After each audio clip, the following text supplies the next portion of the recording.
Bismillahirrahmanirrahim. Assalamu alaikum. Welcome to my YouTube channel Science for Everyone. Today I will discuss a very important topic that is related to microbial nutrition. And as we know that according to nutrition, microorganisms are divided into 5 parts. And in this video series, I will discuss the 5 parts of the microbes that are using different carbon sources, electron sources, and energy sources for themselves. So according to those 5 classification, one of the most important is the chemo organo heterotroph.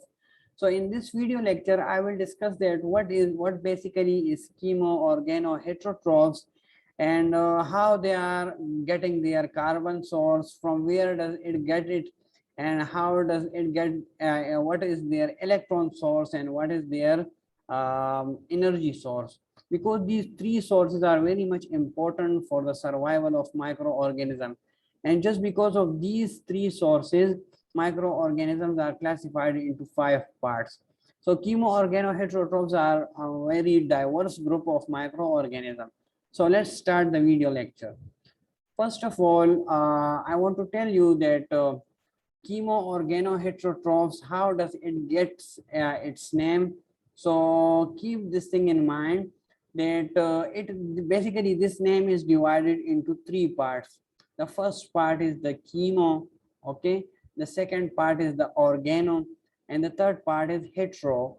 So these three names combine and it form a single name that is known as chemoorganoheterotroph.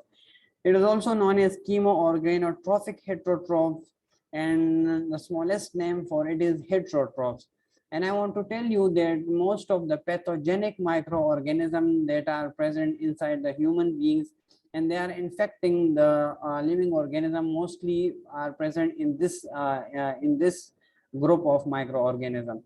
So how does it gets the name? So first of all, keep this thing in mind that according to carbon source, energy source, and electron source, these microorganism gets its name. So there should be a suitable carbon source for a microorganism. There should be a suitable energy and electron for a microorganism. So just look here. First of all, this first name means that chemo. So it denotes, it donates the, donates the energy source. Okay, this chemo first of all indicates the energy source. Just look here, compare this name with this table. According to energy source, microorganisms are divided into 2 parts.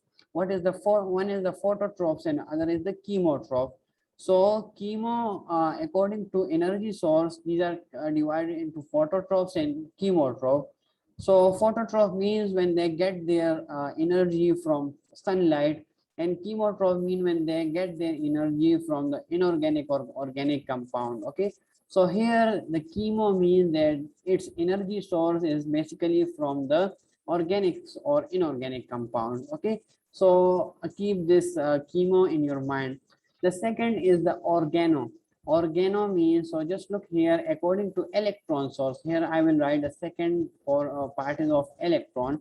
So according to electron source, these are divided into 2 parts. The first is the lithotrophs and the second is organotroph. So lithotroph, when electron sources are basically inorganic, so then we consider is at lithotrophs. And when the electron sources are from organotroph, organic molecule, so then they are known as organotroph. So just look here, chemo, and the second is the organo. So we now came to know that the electron sources are from the organic molecules. And after that, at the last, heterotroph. So according to carbon sources, microorganisms are divided into 2 parts, autotrophs and heterotrophs. So when they cannot synthesize their own food and they get it from the outside, so these are known as heterotrophs. So basically we will discuss the chemoorganoheterotroph, that they get their carbon source from the organic molecules. They get it from the outside.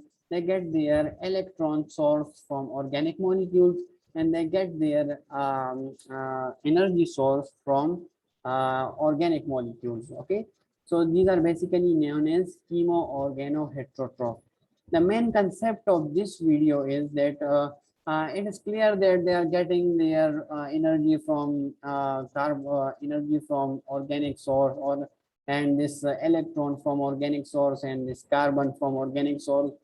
But it should be much clearer with an example, that often examiner asks that how, give me an example, that how, what is basically that organic source. Okay, what is basically that organic source of energy, what is basically the organic source of electron.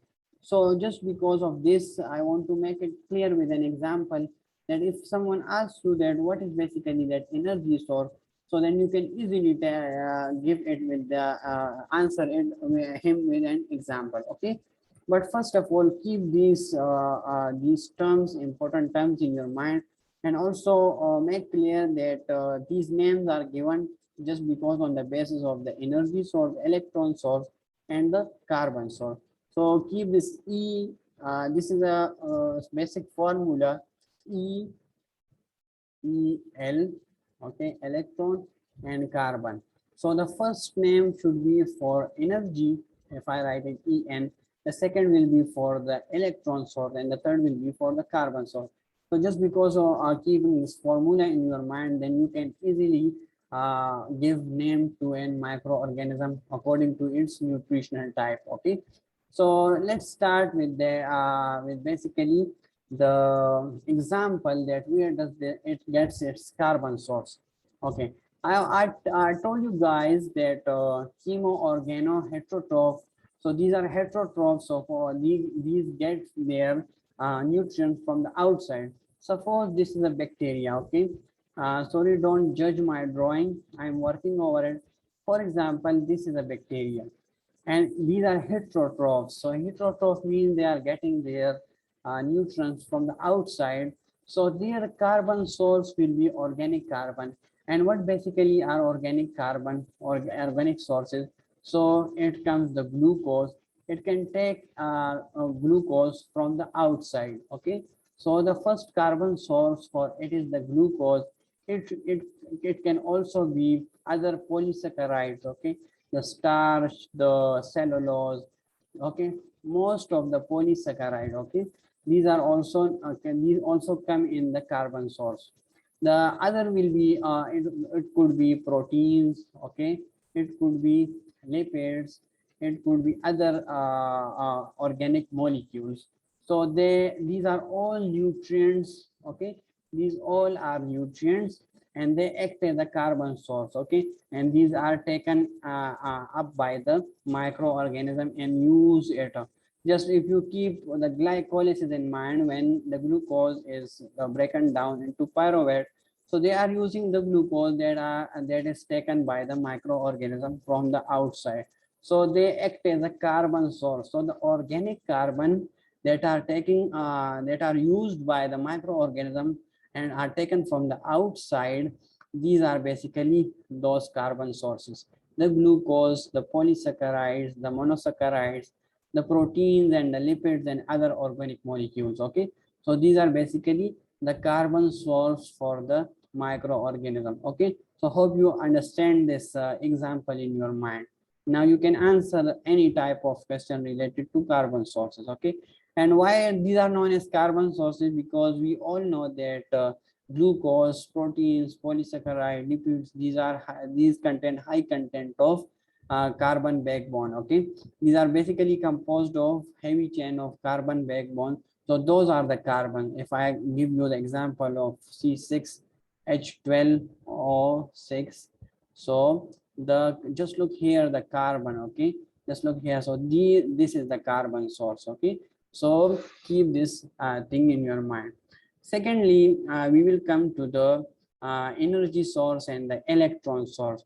So first I will discuss the electron source, and after that I will give an example of energy source. So, and I will give you the example of the electron source. So wait a minute, just look here. This is a basic diagram of the glycolysis of the glucose. Just look here, glucose is broken down into pyruvate. Now I will show you here the electron sources. Okay, so as I have told you that the electron sources are organic molecules. So what are the example of these? So just look here, this glyceraldehyde 3-phosphate. This is an organic molecule.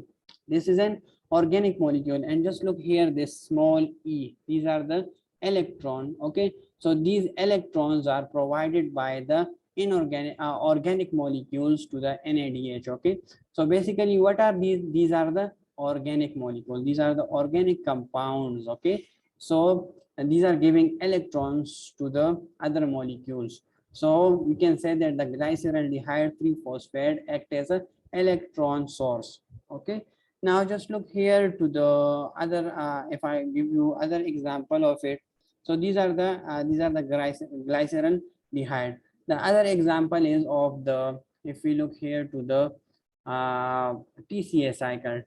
Okay, we all know that it is also known as Krebs cycle. So just look here. Here are also the electron donors. If we look here, so this pyruvate is also acting as an electron donor, and pyruvate is basically organic molecule. Okay. If we look here, this isocitrate acid, when it is converted into alpha ketoglutarate, so it gives its electron to the NAD. Okay, and it is converted to NADH. So here also the isocitrate is an organic molecule. So these are acting as electron sources. If we look here, the alpha ketoglutarate, wait a minute. Okay, the okay, the alpha ketoglutarate, when it is converted into succinyl CoA, so it gives its electron to the NADH. Okay, so NAD, and it is converted to NADH. So also alpha ketoglutarate is also an organic compound, and it is acting as electron source. Okay, if we look here to the succinate, okay, if we look here to the succinate, so succinate gives its electron to the FAD, and it is converted into FADH. So these succinate is also an organic compound. So it is acting as an electron source. Okay, these are giving the electron to the FAD. And at the last, if we look here to the malate, when malate is converted into oxaloacetate, so it gives its electron. Okay, malate gives its electron to the NAD, and it is converted into NADH. So malate also act as an electron source. So these all are organic compounds. So now I think you are clear that the organic molecules are acting as an electron source. So if someone asks you that what are basically the organics, the electron sources, so you can say that the alpha ketoglutarate, the molecules, organic molecules that are present in the Krebs cycle, that are present in the glycolysis. So these all are acting as the electron donor, and these are all are organic molecules. Now here come at the last, the energy source. Now what is basically the energy source of these microorganisms? So these are also the organic molecule. If I again show you the if I again show you the diagram, that is, just look here, it is a simple glycolysis. So just look here to these when this 1,3-bis phosphoglycerate is converted into 3-phosphoglycerate, just look here, this one, when it is converted into 1,3-bis phosphoglycerate, and 3-phosphoglycerate is produced, so it gives rise to 1 ATP. So just look here, it is acting as an energy source. Okay, and these are organic compound. Okay, so this is a very this is one example of the energy source. So 1,3-bis phosphoglycerate also act as a energy source. Okay, so keep this thing in your mind. The second example is, if you look here, so this is the TCA cycle. So here is also production of GTP, and GTP is also an energy source. So it is when succinyl CoA is converted into succinate, so it gives rise to a GTP. So GTP is also an energy currency, and so we can say that succinyl CoA is an organic compound, and it is acting as an energy source. Okay, so also this is a second example of it. At the last, the very basic example is, if we look here to the electron transport chain. Okay, this is an electron transport chain. So if you keep if you remember that the different organic molecule were giving rises to NADH. Okay, these were giving rise to NADH. These were giving their electrons to the NAD, and it was converted into NADH. So after that, when NADH is formed, so NADH is also basically an organic compound. Okay, so after that, when it gives it electron to the electron transport chain, and it flows in these different proteins carrier, and at last a protomotive force is established, and a special gradient is established of the protons. Okay, and after that, when it flows back to the across the ATPases, so ATP is produced. So keep this thing in mind. What is basically the energy source for it? So the energy source was basically that electron sources that were giving its electron to the NAD. So if they were there, if they were not giving their electrons to this NAD, so there will be no electrons here, there will be no production of NADH, and NADH cannot give its electron to the electron transport chain. So if indirectly we look here, so what is basically the electrons or the energy source? So energy source are basically the 1,3-bisphosphoglycerate. These are all organic molecules. If we look here to the TCA cycle, so we can also say that isocitrate acts as an energy source, organic energy source, because they are giving their electron to the NADH, and just because of this NADH, electrons are then given to the electron transport chain, and after that ATP is produced. So these are organic molecules that are acting directly in the production of, indirectly in the production of the ATP. So isocitrate, alpha ketoglutarate, these succinyl CoA, this malate, these all act as energy sources, and directly NADH can also be act as an energy source, because after that these are giving its electron, and they are giving rise to ATP. So hope you have understand that these the basic mechanism of these, that what is basically the organic the carbon source, the energy source, and the electron source. And if I want to tell you again that most of the pathogenic microorganism lies in this field. Okay, in this class of the chemoorganoheterotroph. Okay, so you can easily name these these microorganism, and I'm pretty sure that if someone asks you about it, that what is, give me an example of the energy source, the electron source, the carbon source, so you can easily then give the example of it. If you have any further question related to these, so you can directly ask me in the comment box. I will answer you there. And if you have understand this video, so like this video, share it with your friend, and subscribe to my channel for more interesting videos related to science. Thank you very much. God bless you.